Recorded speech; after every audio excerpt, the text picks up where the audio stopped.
ਮੇਰੀ ਵੀਡੀਓ ਨੂੰ ਪਸੰਦ ਕਰਨ ਵਾਲੇ ਭੈਣਾਂ ਤੇ ਭਰਾਵਾਂ ਸਾਰਿਆਂ ਨੂੰ ਅਸਲਾਮ ਵਾਲੇਕੁਮ। ਕੀ ਹਾਲ ਚਾਲ ਹੈ ਤੁਹਾਡਾ ਜੀ? ਮੈਂ ਬਿਲਕੁਲ ਠੀਕ ਠਾਕ ਹਾਂ ਜੀ। ਤੇ ਅਸੀਂ ਅੱਜ ਸ਼ੁਰੂ ਕਰਦੇ ਹਾਂ ਆਪਣਾ ਵਲੌਗ ਆਪਣੀ ਜ਼ਬਾਨ ਵਿੱਚ। ਮੈਂ ਤੁਹਾਨੂੰ ਬਹੁਤੀ ਵਾਰੀ ਦੱਸ ਚੁੱਕੀ ਹਾਂ ਕਿ ਮੇਰੀ ਜ਼ਬਾਨ ਪੰਜਾਬੀ ਨਹੀਂ, ਲੇਕਿਨ ਮੈਂ ਬੜੀ ਕੋਸ਼ਿਸ਼ ਕਰਦੀ ਹਾਂ ਕਿ ਪੰਜਾਬੀ 'ਚ ਬੋਲਾਂ, ਕਿਉਂਕਿ ਪੰਜਾਬੀ 'ਚ ਬੋਲਣ ਦਾ ਇੱਕ ਆਪਣਾ ਹੀ ਮਜ਼ਾ ਹੈ। ਬੜੀ ਪੰਜਾਬੀ ਜ਼ਬਾਨ ਵਿੱਚ ਬੜੀ ਮਿਠਾਸ ਹੈ। ਔਰ ਪੰਜਾਬੀ ਲੋਕ ਜਿਸ ਤਰ੍ਹਾਂ ਦੀ ਪੰਜਾਬੀ ਬੋਲਦੇ ਨੇ, ਬਹੁਤ ਹੀ ਖੂਬਸੂਰਤ ਬੋਲਦੇ ਨੇ। ਤੇ ਸਾਡੇ ਸੁਣਨ ਵਾਲੇ ਵੀ ਜ਼ਿਆਦਾਤਰ, ਸਾਡੇ ਦੇਖਣ ਵਾਲੇ ਵੀ ਜ਼ਿਆਦਾਤਰ ਪੰਜਾਬੀ ਲੋਕ ਹੁੰਦੇ ਨੇ। ਤੇ ਦਿਲ 'ਚ ਆਉਂਦਾ ਹੈ ਪੰਜਾਬੀ ਬੋਲੀਏ, ਲੇਕਿਨ ਮਜਬੂਰੀ ਇਹ ਵੇ ਕਿ ਮੇਰੀ ਪੰਜਾਬੀ ਇਤਨੀ ਅੱਛੀ ਨਹੀਂ। ਕੋਸ਼ਿਸ਼ ਕਰਾਂਗੀ ਕਿ ਵਿੱਚ ਵਿੱਚ ਤੁਹਾਡੇ ਨਾਲ ਪੰਜਾਬੀ 'ਚ ਵੀ ਗੱਲ ਕਰਾਂ, ਤੇ ਜਿਹੜੀ ਸਹੀ ਚੀਜ਼ ਮੈਂ ਨਾ ਬੋਲਾਂਗੀ ਤੇ ਉਹਦੀ ਮੈਂ ਪਹਿਲੇ ਹੀ ਮਾਜ਼ਰਤ ਕਰ ਲੈਂਦੀ ਹਾਂ, ਕਿਉਂਕਿ ਮੈਂ ਪੰਜਾਬੀ ਸਹੀ ਨਹੀਂ ਬੋਲ ਸਕਦੀ ਜੀ। ਅੱਜ ਦਾ ਦਿਨ ਬੜਾ ਹੀ ਵਧੀਆ, ਤੁਸੀਂ ਦੇਖਿਆ ਕਿੰਨੀ ਸੋਹਣੀ ਬਾਹਰ ਬਾਰਿਸ਼ ਲੱਗੀ ਏ। ਤੇ ਜੀ ਇਹ ਦੇਖੋ ਜੀ, ਸਾਡੀ ਬਿੱਲੀ ਕਿੱਥੇ ਬੈਠੀ ਹੈ? ਬੈੱਡ ਦੇ ਉੱਤੇ ਬੈਠੀ। ਇਹ ਵੈਸੇ ਨਹੀਂ ਬੈਠੀ, ਇਹ ਇੰਤਜ਼ਾਰ 'ਚ ਬੈਠੀ ਹੈ। ਮੇਰੀ ਬੇਟੀ ਫਰੈਸ਼ ਹੋਣ ਲਈ ਗਈ ਤੇ ਪਹਿਲੇ ਡੋਰ ਦੇ ਅੱਗੇ ਬੈਠੀ ਸੀ, ਹੁਣ ਚੜ੍ਹ ਕੇ ਉਹਦਾ ਵੇਟ ਕਰ ਰਹੀ ਹੈ ਇਹਦੇ ਬੈੱਡ ਤੇ ਬੈਠ ਕੇ। ਤੇ ਕਿਉਂਕਿ ਸੁਬਾਹ ਬੱਚੀਆਂ ਸੁੱਤੀਆਂ ਹੁੰਦੀਆਂ ਨੇ ਤੇ ਇਹਨੂੰ ਕੱਢੋ ਨਾ, ਤੇ ਇਹ ਫਿਰ ਉਹਨਾਂ ਦੇ ਇੰਤਜ਼ਾਰ ਵਿੱਚ ਬਾਹਰ ਬੈਠ ਜਾਂਦੀ, ਉਹਨਾਂ ਦੀਆਂ ਡੋਰਾਂ ਬੰਦ ਹੁੰਦੀਆਂ। ਫਿਰ ਜਿਸ ਵੇਲੇ ਉਹ ਉੱਠਦੇ ਨੇ ਨਾ, ਤੇ ਫਿਰ ਤੁਸੀਂ ਸੋਚ ਨਹੀਂ ਸਕਦੇ ਇਸ ਦੀ ਖੁਸ਼ੀ ਦੀ ਇੰਤਹਾ ਕੀ ਹੁੰਦੀ ਹੈ। ਤੇ ਚਲੋ ਜੀ, ਅੱਜ ਮੇਰੀ ਨਾ ਸਿਸਟਰ ਨੇ ਮੇਰੇ ਘਰ ਆਉਣਾ ਸੀ, ਤੇ ਮੈਂ ਅੱਜ ਸ਼ੁਰੂ ਕਰ ਦਿੱਤੀ ਹੈ ਕੁਕਿੰਗ, ਔਰ ਸਾਥ ਮੈਂ ਕਲੀਨਿੰਗ ਵੀ ਕਰਨੀ ਹੈ। ਤੇ 5 ਵਜੇ ਸਾਡੇ ਘਰ ਆਉਣਗੇ, ਤੇ ਮੈਂ ਕਿਹਾ ਚਲੋ ਥੋੜ੍ਹੀ ਬਹੁਤ ਕੁਕਿੰਗ ਕਰਦੇ ਹਾਂ ਸਟਾਰਟ। ਮੈਂ ਨਾਲ ਨਾਲ ਆਪਣੇ ਘਰ ਦਾ ਕੰਮ ਵੀ ਕਰ ਰਹੀ ਹਾਂ, ਔਰ ਨਾਲ ਮੈਂ ਇੱਥੇ ਗੋਸ਼ਤ ਗਲਣ ਵਾਸਤੇ ਰੱਖ ਦਿੱਤਾ ਹੈ। ਚਾਵਲ ਬਣਾਉਣੇ ਨੇ, ਤੇ ਕੱਲ ਅਸੀਂ ਉਹਨਾਂ ਦੇ ਘਰ ਗਏ ਸਾਂ, ਉਹਨਾਂ ਦੇ ਵੱਲ ਗਏ ਸਾਂ ਅਸੀਂ, ਹਾਂ ਉਹਨਾਂ ਦੇ ਵੱਲ ਗਏ ਸਾਂ। ਤੇ ਉੱਥੇ ਜਿਹੜੇ ਰਿਆਜ਼ ਭਾਈ ਨੇ, ਉਹਨਾਂ ਨੇ ਕਿਹਾ ਕਿ ਮੈਨੂੰ ਜ਼ਿਆਦਾਤਰ ਨਾ ਪਸੰਦ ਹੁੰਦੇ ਨੇ ਕਰੇਲੇ ਤੇ ਗੋਸ਼ਤ ਪਸੰਦ ਹੈ। ਕਹਿੰਦੇ ਕਿ ਕਿਸੇ ਜ਼ਮਾਨੇ 'ਚ ਮੈਂ ਕਰੇਲੇ ਬਿਲਕੁਲ ਨਹੀਂ ਖਾਂਦਾ ਸੀ, ਲੇਕਿਨ ਮੇਰੀ ਵਾਈਫ ਹੁਣ ਬਹੁਤ ਅੱਛੀ ਕੁਕਿੰਗ ਕਰਦੀ ਹੈ, ਤੇ ਹੁਣ ਮੈਨੂੰ ਕਰੇਲੇ ਬਹੁਤ ਪਸੰਦ ਨੇ। ਤੇ ਅਸੀਂ ਕਿਹਾ ਕਿ ਚਲੋ ਫਿਰ ਤੁਹਾਡੀ ਇਹ ਫਰਮਾਇਸ਼ ਪੂਰੀ ਕਰ ਦਿੰਦੇ ਹਾਂ, ਤੇ ਅਸੀਂ ਅੱਜ ਆਪਣੇ ਘਰ ਬਣਾਵਾਂਗੇ ਕਰੇਲੇ ਤੇ ਗੋਸ਼ਤ। ਕਸਮ, ਮੈਂ ਤੇ ਪੰਜਾਬੀ ਬੋਲਦੇ ਮਤਲਬ ਮੈਨੂੰ ਤਾਂ ਇੰਝ ਲੱਗਦਾ ਪਿਆ ਕਿ ਮੈਂ ਜਿਹੜਾ ਨਾ ਸਾਹ ਸਾਹ ਹੋਈ ਪਈ ਹਾਂ। ਤੇ ਮੈਂ ਸੋਚ ਇਹ ਰਹੀ ਹਾਂ ਕਿ ਬਈ ਪੰਜਾਬੀ ਬੋਲਦੇ ਹੋ, ਮੈਂ ਸਾਹ ਨਾ ਲਵਾਂ। ਅਗਰ ਸਾਹ ਲੈ ਲਿਆ ਤਾਂ ਸਾਰੀ ਮੇਰੀ ਪੰਜਾਬੀ ਡੁੱਲ ਜਾਏਗੀ। ਉਹ ਜਾ ਪੈਣੀ ਪੰਜਾਬੀ। ਤੇ ਇਸ ਵਾਸਤੇ ਜਿਹੜਾ ਨਾ ਮੈਂ ਜ਼ਿਆਦਾ ਬਿਹਤਰ ਇਹੀ ਹੈ ਕਿ ਮੇਰੇ ਖਿਆਲ ਵਿੱਚ ਪੰਜਾਬੀ ਇਸ ਵਾਸਤੇ ਛੋੜਦੇ ਹਾਂ ਬੋਲਣਾ, ਕਿਉਂਕਿ ਇਸ ਤੋਂ ਪਹਿਲੇ ਕਿ ਪੰਜਾਬੀ ਦੇ ਗੋਡੇ ਤੇ ਗਿੱਟੇ ਭੱਜ ਜਾਣ, ਤਾਂ ਬਿਹਤਰ ਹੈ ਕਿ ਵਾਪਸ ਆ ਜਾਵਾਂ ਜਿਸ ਜ਼ੁਬਾਨ ਵਿੱਚ ਮੈਂ ਆਪਣਾ ਵਲੌਗ ਬਣਾਉਂਦੀ ਹਾਂ। ਚਲੋ ਜੀ, ਕੋਸ਼ਿਸ਼ ਕਰਨ ਵਿੱਚ ਤਾਂ ਕੋਈ ਹਰਜ ਨਹੀਂ ਨਾ। ਮੇਰੀ ਵੀ ਪੰਜਾਬੀ ਵਾਲੀ ਬੱਸ ਜਿੱਥੇ ਰੁਕੇਗੀ ਉੱਥੇ ਅੱਗੇ ਅਸੀਂ ਉਰਦੂ ਵਾਲੀ ਚਲਾ ਲਵਾਂਗੇ। ਤੇ ਚਲੋ ਜੀ, ਇੱਥੇ ਤੁਸੀਂ ਦੇਖ ਰਹੇ ਹੋ ਕਿ ਗੋਸ਼ਤ ਸ਼ੋਸ਼ਤ ਗਲ ਚੁੱਕਿਆ ਹੈ, ਤੇ ਬਾਕੀ ਹੁਣ ਭੁਨਾਈ ਦਾ ਕੰਮ ਹੋ ਰਿਹਾ ਹੈ। ਇਹ ਫੈਸ਼ਨੀ ਚੁੱਲ੍ਹੇ ਵੀ ਚੁੱਲ੍ਹੇ ਹੀ ਪੈ ਜਾਣ, ਕਿਉਂਕਿ ਮੈਨੂੰ ਨਾ ਬੜੀ ਇਹਨਾਂ ਨੇ ਪ੍ਰੋਬਲਮ ਦਿੱਤੀ ਹੋਈ ਹੈ ਕਿ ਪਹਿਲੇ ਮੇਰੇ ਯੂਕੇ ਵਿੱਚ ਵੀ ਇਸੀ ਤਰ੍ਹਾਂ ਦੇ ਚੁੱਲ੍ਹੇ ਸਨ, ਉਹਨਾਂ ਵੀ ਮੇਰੀ ਜਾਨ ਤਪਾਈ ਸੀ, ਤੇ ਹੁਣ ਇਹਨਾਂ ਮੇਰੀ ਜਾਨ ਤਪਾਈ ਹੈ। ਬਹਰਹਾਲ ਜੀ, ਅਸੀਂ ਕੱਟ ਰਹੇ ਹਾਂ, ਪਿਆਜ਼ ਕੱਟ ਰਹੇ ਹਾਂ। ਕਿਸ ਵਾਸਤੇ? ਅੱਜ ਅਸੀਂ ਬਣਾਵਾਂਗੇ ਜੀ ਪਿਸ਼ਾਵਰੀ ਪੁਲਾਓ ਬਣਾਵਾਂਗੇ, ਤਾਂ ਉਸ ਵਾਸਤੇ ਮੈਂ ਕੱਟ ਰਹੀ ਹਾਂ ਪਿਆਜ਼। ਤੇ ਦੂਸਰੀ ਤਰਫ ਕਰੇਲਿਆਂ ਵਾਸਤੇ ਗੋਸ਼ਤ ਜਿਹੜਾ ਉਹਦਾ ਮਸਾਲਾ ਤਿਆਰ ਕਰ ਰਹੇ ਹਾਂ ਅਸੀਂ। ਹਸਬੈਂਡ ਜੀ ਨੇ ਸਾਰੀ ਚੀਜ਼ਾਂ ਮੈਨੂੰ ਲੇਟ ਲਿਆ ਕੇ ਦਿੱਤੀਆਂ ਨੇ, ਜਿਸ ਦੀ ਵਜ੍ਹਾ ਤੋਂ ਅੱਜ ਮੇਰੀ ਹੈਲਪ ਹੋ ਰਹੀ ਹੈ। ਮੇਰੇ ਹਸਬੈਂਡ ਜੀ ਜਿਹੜੇ ਨਾ, ਉਹ ਮੇਰੀ ਹੈਲਪ ਕਰ ਰਹੇ, ਕਹਿੰਦੇ ਤੂੰ ਫਿਕਰ ਨਾ ਕਰ, ਤੇ ਮੈਂ ਤੇਰੀ ਹੈਲਪ ਕਰਾ ਦਿਆਂਗੇ। ਕਿਉਂਕਿ ਮੈਂ ਕੋਈ ਘਰ ਮੇਰੇ ਆ ਜਾਏ ਨਾ, ਇੱਕ ਆ ਜਾਏ ਬੰਦਾ, ਦੋ ਆ ਜਾਣ, ਤੇ ਮੇਰਾ ਇਹ ਹੁੰਦਾ ਹੈ ਕਿ ਪਹਿਲੇ ਮੇਰੇ ਕੋਲ ਚੀਜ਼ਾਂ ਹੋਣ, ਤਾਂ ਕਿ ਉਹਨਾਂ ਦੇ ਆਉਣ ਤੋਂ ਪਹਿਲੇ ਮੈਂ ਰੈਡੀ ਕਰ ਲਵਾਂ। ਤੇ ਇਹਨਾਂ ਨੂੰ ਅਸੀਂ ਕਿਹਾ ਸੀ ਕਿ ਤੁਸੀਂ ਸ਼ਾਮੀ 5 ਵਜੇ ਆ ਜਾਣਾ, ਤੇ ਹੁਣ ਫਿਰ ਇਹਨਾਂ ਨੇ ਚੀਜ਼ਾਂ ਮੈਨੂੰ ਲੇਟ ਲਿਆ ਕੇ ਦਿੱਤੀਆਂ। ਬਹਰਹਾਲ ਸਾਰਾ ਕੁਝ ਉਹਨਾਂ ਦੇ ਆਉਣ ਤੋਂ ਪਹਿਲੇ ਰੈਡੀ ਹੋ ਚੁੱਕਿਆ ਸੀ, ਲੇਕਿਨ ਮੈਨੂੰ ਐਵੇਂ ਹੀ ਜਿਹੜਾ ਨਾ ਉਹ ਸਟਰੈਸ ਹੁੰਦੀ ਰਹਿੰਦੀ ਹੈ, ਜਿਸ ਦੀ ਵਜ੍ਹਾ ਤੋਂ ਜਿਹੜਾ ਨਾ फिर मैनू हाथ पैर पे रहंदे। यहाँ पे बन रहा है जी हमारा पेशावरी यखनी पुलाव। तो इसका जो पकाने का अंदाज़ होता है वो थोड़ा सा दूसरे पुलाव से मुख्तलिफ होता है, तो मैं बिल्कुल उसी तरह से बना रही हूँ। और साथ मैंने जो है ना वो करेले हैं उनको कर लिया है यहाँ पे फ्राई, काट दिए थे हस्बैंड जी ने, नमक भी लगा दिया था और फिर मैंने उनको वॉश कर लिया था। अब साथ ये है कि यहाँ पे मैं इनको कर रही हूँ फ्राई। मैं कुकिंग तो कर रही ਹਾਂ ਕਿਚਨ ਵਿੱਚ, ਲੇਕਿਨ ਇਹ ਵਾਲਾ ਮੰਜ਼ਰ ਦਿਖਾਉਣ ਲਈ ਮੈਂ ਤੁਹਾਨੂੰ ਆਈ ਹਾਂ। ਤੁਸੀਂ ਦੇਖੋ ਕਿ ਘਰ ਵਿੱਚ ਤੁਸੀਂ ਕੋਈ ਪੈਟ ਰੱਖਿਆ ਹੋਏ ਨਾ, ਤੇ ਉਹ ਤੁਹਾਡੇ ਨਾਲ ਕਿੰਨਾ ਪਿਆਰ ਕਰਦਾ। ਤੇ ਮੇਰੇ ਹਸਬੈਂਡ ਥੋੜ੍ਹੀ ਦੇਰ ਵਾਸਤੇ ਗਰੋਸਰੀ ਵਾਸਤੇ ਗਏ ਸਨ, ਤੇ ਉਹ वापस आए ने और वो आके इत्थे रेस्ट करन लगे ते ਇਹ ਉਹਨਾਂ ਦੀਆਂ ਜੁੱਤੀਆਂ ਤੇ ਬਹਿ ਕੇ ਸੋ ਗਿਆ। ਤੇ ਇਹ ਜਿੰਨਾ ਪਿਆਰ ਕਰਦੇ ਨਾ ਤੁਸੀਂ ਘਰ ਵਿੱਚ ਜਿਹੜਾ ਪੈਟ ਰੱਖਿਆ ਤੁਸੀਂ ਉਹਦੇ ਨਾਲ ਇੰਨਾ ਪਿਆਰ ਕਰਦੇ ਹੋ ਕਿ ਮੇਰੇ ਖਿਆਲ ਵਿੱਚ ਤੁਸੀਂ ਆਪਣੇ ਬਾਲ ਬੱਚੇ ਤੋਂ ਵੀ ਜ਼ਿਆਦਾ ਉਸਨੇ ਨਾਲ ਪਿਆਰ ਕਰਦੇ ਹੋ। ਸਾਡਾ ਵੀ ਇਹੀ ਹਿਸਾਬ ਹੈ ਕਿ ਇਹ ਥੋੜ੍ਹੀ ਦੇਰ ਵਾਸਤੇ ਸਾਨੂੰ ਨਜ਼ਰ ਨਾ ਆਏ ਨਾ ਤੇ ਇਹ ਪਤਾ ਚੱਲਦਾ ਕਿ ਕੋਈ ਸਾਡੀ ਚੀज़ गुम हो गई, सारे ढूँढना शुरू कर देंगे।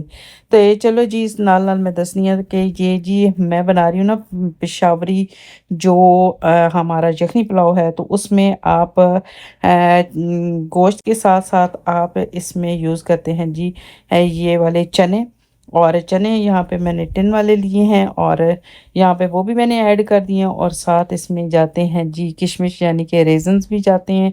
लेकिन इसमें जो रेज़न्स इस्तेमाल होते हैं वो ब्लैक वाले होते हैं, मेरे पास यही घर में पड़े हुए थे तो मैंने कहा चलें जी यही यूज़ कर लेते हैं। मकसद ये है कि इसका जो टेस्ट है वो पेशावरी जो हमारे यखनी पुलाव होता है उसकी तरह होना चाहिए। तो रेज़न से कोई फ़र्क नहीं पड़ता, तो मैंने यही वाले यूज़ कर लिए। तो अब यहाँ पे चावल जो हैं वो मैं निकाल लूँगी, लेकिन अभी इनको हम पानी इसमें डाल के इसको भिगो के नहीं रखेंगे, क्योंकि जब वो आएँगे तो उस वक़्त हम इनको आधा घंटा पहले भिगोएँगे और उसके बाद फिर हम अपने चावल जो हैं उनको दम पे लगाएँगे। तो यहाँ पे जो यखनी थी हमारी गोश्त से निकली हुई वो सारी यहाँ पे हमने इसमें ऐड कर दी है, और थोड़ा-सा एक्स्ट्रा पानी जो हमें मज़ीद जो है ना वो इसका चाहिए था वो हमने इसमें डाल दिया है। यकीन करें आज सुबह आप देख रहे थे कि काफ़ी ज़्यादा बारिश भी हो रही थी, लेकिन दिन को इतनी शदीद गर्मी हो गई कि मुझे यहाँ पे एसी लगा हुआ है, इसके बावजूद यहाँ पे मैंने डोर भी खोली हुई है और साथ मैंने फ़ैन भी लगाया हुआ है, क्योंकि यहाँ पे मुसलसल जो है ना वो चूल्हे जल रहे थे, जिसकी वजह से काफ़ी अंदर जो है ना वो तपश सी फ़ील हो रही थी, और वैसे भी मुझे जो है ना वो गर्मी बहुत ज़्यादा लगती है। तो इस वजह से फिर मैंने अपनी तरफ पंखा इसलिए लगाया हुआ था, क्योंकि मेरे चूल्हे का फ्लेम तो है कोई नहीं कि उसको हवा पड़ेगी तो वो बंद हो जाएगा। तो ये हमारे चूल्हों का फ़ायदा है कि अगर आप पंखा लगा के भी काम करेंगे ना तो आपके चूल्हों पे कोई फ़र्क नहीं पड़ेगा, उसी तरह उसकी जो क्या कहते हैं हीट है वो रहेगी। तो मीठे में मैंने आज जो है ना वो अपने लिए एक अदद मुसीबत ही बना ली, क्योंकि इस पे बहुत ज़्यादा मुझे टाइम लग गया। मैंने सोचा फ़लूदा बनाते हैं और वो फ़लूदा भी घर में बनाते हैं। तो यहाँ पे जी फ़लूदे की जो सेवइयाँ हैं मैंने सोचा चलें घर में ही बनाते हैं। तो वो मैं बना रही हूँ, और साथ मैंने इसके जो रबड़ी है वो भी घर पे बनाई है। उसके साथ मैंने इसकी आइसक्रीम मँगवा ली, क्योंकि अब मेरे पास इतना टाइम नहीं था। मैं बता रही थी कि कल हम उनके घर गए हुए थे और फिर उनको कहा कि कल आप इधर हमारी तरफ आएँ, तो इसलिए फिर मैंने ये जो चीज़ें 2-3 बनानी थी इसके ऊपर टाइम काफ़ी ज़्यादा लग गया। तो आइसक्रीम वैसे जो फ़लूदा की आइसक्रीम होती है वो भी मैं घर ही पे बनाती हूँ, लेकिन आज मैंने आइसक्रीम बाहर से मँगवाई है। तो यहाँ पे ये जी सेवइयाँ हैं, इनको मैंने इसका जो बैटर है वो रेडी कर लिया है। यहाँ पे ठंडा पानी डाल देंगे, तो मुझे इसके लिए ठंडा पानी चाहिए था और बर्फ़ वाला। तो यहाँ पे जी मेरे पास वो सेवइयाँ बनाने वाली मशीन तो है कोई नहीं, तो इसके लिए ये ज़िप-लॉक बैग है वही मैं यूज़ कर रही हूँ। तो यहाँ पे हम इस ठंडे पानी में जो हमने अपना बैटर रेडी किया है उससे हम सेवइयों की तरह यहाँ पे निकाल लेंगे, और उसके बाद हम ये सेवइयाँ अपने फ़लूदे में इस्तेमाल करेंगे। आज जी हस्बैंड जी ने मेरी मतलब कह लें कि भरपूर मदद करवाई है। मेरे ख़्याल में ज़्यादा काम उन्होंने ही किया है और मैंने जस्ट कुकिंग की है। तो यहाँ पे ये काट रहे हैं फ्रूट, और गर्मी तो बहुत ज़्यादा है, और फ्रूट जो है वो भी मैंने कहा आप काट दें, फिर मैं थोड़ी देर के लिए उसको फ्रिज में रखूँगी थोड़ा-सा ठंडा हो जाए। तो यहाँ पे जो भी मैं कपड़े किचन में यूज़ कर रही थी वो क्लीनिंग के लिए, हाथों को साफ़ करने के लिए, बाकी जो आगे-पीछे वो छींटे वग़ैरह होते हैं, तो वो कपड़े धो-धो के जो है ना वो मैं उसके ऊपर पंखे के ऊपर डाल रही थी कि वो साथ जो है ना वो ड्राई होते जाएँ। तो क्योंकि बार-बार यूज़ होते हैं तो बार-बार ये है कि उनको वॉश करके फिर मैं इसी तरह से डालती रहती हूँ। कई दफ़ा जो है ना वो एसी ऑन होता है ना, तो वो उसकी जो जहाँ से उसकी एयर आ रही होती है ना वहाँ पे मैं कई दफ़ा अपने कपड़े डाल देती हूँ। तो उससे ये होता है कि वहाँ पे भी जो है ना वो हो जाते हैं, ड्राई हो जाते हैं। किन्ज़ों की भी अजीब शरारतें हैं। अब देखें यहाँ पे चेयर पे सो गया और हमने खींच के इसकी चेयर को पीछे किया, क्योंकि जो काउंटर के पास चेयर होती है ना वहाँ से ये ऊपर चढ़ जाता है। तो यहाँ पे अब हम लोग खाना लगा रहे थे, टाइम भी हो रहा था। उनको बोला था 5 ओ क्लॉक आना, क्योंकि ये है कि फिर खाना जो है ना वो आराम से खा लेंगे।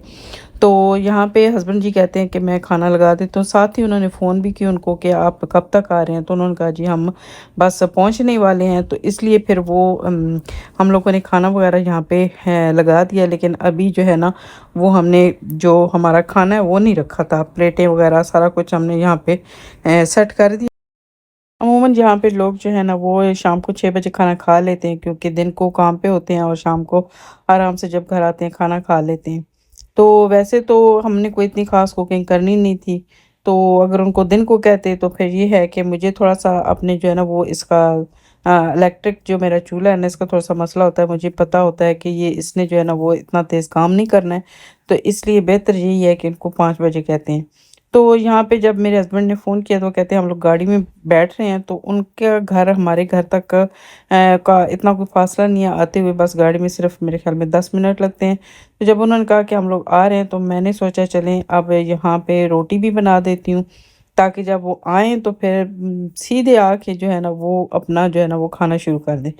तो बस जी यहाँ पे मैं बना रही हूँ रोटी, क्योंकि मैंने आपको बताया था हमने बनाया है करेले गोश्त, तो इस वजह से फिर मैंने साथ में रोटी बनाई बनाई है। तो जब किसी को नान चाहिए होंगे तो उस वक़्त ताज़े नान जो है ना वो मैं बना दूँगी।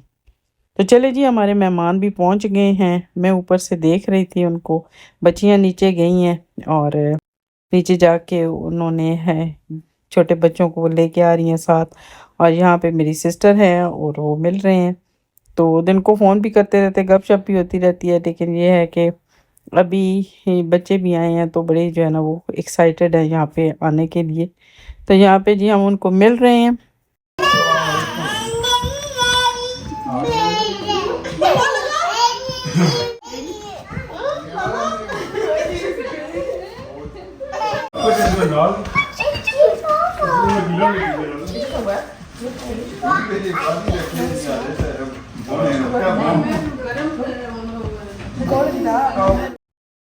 मेहमानों को मैंने कहा जी मिलेंगे बाद में, तो बस आप जो है ना बिस्मिल्लाह करें, क्योंकि मैं बना चुकी हूँ रोटियाँ, और रोटियाँ हो जाएंगी ठंडी, क्योंकि आपने थोड़ा सा टाइम लगा दिया, 10 मिनट में आना था 15 मिनट लगा दिए, तो रोटियाँ ठंडी हो जाएंगी, क्योंकि मैंने पहले ही बनानी शुरू कर दी थी। यहाँ पे जी मैंने खाना वाना डाल दिया है सारा, और इनको कहा कि आप शुरू हो जाएं। रियाज भाई और मेरे हस्बैंड जी ने खाना अपना डाल लिया और वो खाना शुरू हो गए हैं। बच्चे कहते हैं जी हमने फ्रूट खाना है, बच्चों के लिए फ्रूट निकाल रहे हैं। तो यहाँ पे जी हमारा देखें कि माशाल्लाह से बड़ा ज़बरदस्त किस्म का खाना रेडी हुआ है, और अब सब मिल के बैठ के अब खाएँगे। और जब भी मेरी कोई ख़ास बात जहाँ पे होती है ना, वहाँ पे जाके मेरे फ़ोन की जो बैटरी है ना वो डेड हो जाती है। तो बड़ा मुझे अफ़सोस हुआ, बहुत ही ज़बरदस्त हमारा ये पुलाव बना था। जो मेरे पुलाव की स्पेशल किस्म की लुक थी ना, वो मैं आपको दिखा नहीं सकती। जैसे ही मेरी फ़ोन की थोड़ी-सी बैटरी जो है ना वो ऑन हुई, उसके बाद मैंने ये छोटा-सा क्लिप बनाया। सबने मिल के बड़े मज़े से खाना खाया, बड़ा एन्जॉय किया सबने। उसके बाद पढ़ी जी बाकियों ने मगरिब की नमाज़, और हमने बर्तन-वर्तन उठाए और यहाँ से थोड़ी बहुत जो हमारे से क्लीनिंग हो सकती थी वो की, बैठ के गपशप लगाई, और उसके बाद फिर सोचा चलें जी अब कोई ठंडा और मीठा सर्व किया जाए। तो आपको पता है कि मैंने बनाया है जी आज फ़ालूदा, और अब हम यहाँ पे रेडी कर लेंगे अपना फ़ालूदा। तो वो वाली है जी आइसक्रीम जो मैं डाल रही हूँ। यहाँ पे मैंने आपको बताया था ना फ़ालूदा की जो हमारी जो रबड़ी है वो हमने तैयार की है। तो बहुत ही मज़ेदार किस्म की हमारी फ़ालूदा रबड़ी तैयार हुई है। यहाँ पे हम उसको आइसक्रीम के बाद इसमें ऐड करेंगे, और उसके ऊपर डालेंगे जी हम तुफ़लंगा। यहाँ पे सेवइयाँ बनाने के बाद ठंडे ही पानी में मैंने उनको फ्रिज में रख दिया था, तो वो मतलब ये है कि थोड़ा-सा हमारी सेवइयाँ टूट-फूट का शिकार हो चुकी हैं, लेकिन ये है कि उनका ज़ायक़ा उसी तरह से बेहतरीन जो है वो बरकरार रहा। तो यहाँ पे जी हमारा जो फ़ालूदा का जो सारा कह लें कि मिक्सचर था वो रेडी हो चुका है। मिक्सचर रेडी होने के बाद उसके ऊपर हम यहाँ पे रूह अफ़ज़ा का ये सिरप डाल लेंगे। तो देखें जी हमारा फ़ालूदा कितना ज़बरदस्त और शानदार जो है वो रेडी हो चुका है। तो बहुत ही सबने एन्जॉय किया, बहुत मज़ा आया, और यहाँ पे ये देखिए जी इसकी फाइनल लुक।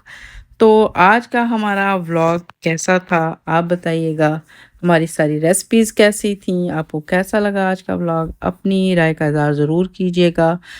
ਮੇਰੀ ਪੰਜਾਬੀ ਦਾ ਵੀ ਤੁਸੀਂ ਜ਼ਰੂਰ ਦੱਸਣਾ ਕਿ ਥੋੜ੍ਹੀ ਬਹੁਤੀ ਜਿਹੜੀ ਮੈਂ ਆਪਣੀ ਪੰਜਾਬੀ ਬੋਲੀ ਕਿੱਦਾਂ ਦੀ ਬੋਲੀ, ਅਤੇ ਤੁਸੀਂ ਆਪਣੀ ਰਾਏ ਦਾ ਜ਼ਰੂਰ ਇਜ਼ਹਾਰ ਕਰਨਾ। ਤਾਂ ਫਿਰ ਮਿਲਾਂਗੇ ਕਿਸੇ ਨਏ ਵਲੋਗ ਵਿੱਚ। ਦੁਆ 'ਚ ਯਾਦ ਰੱਖਿਆ।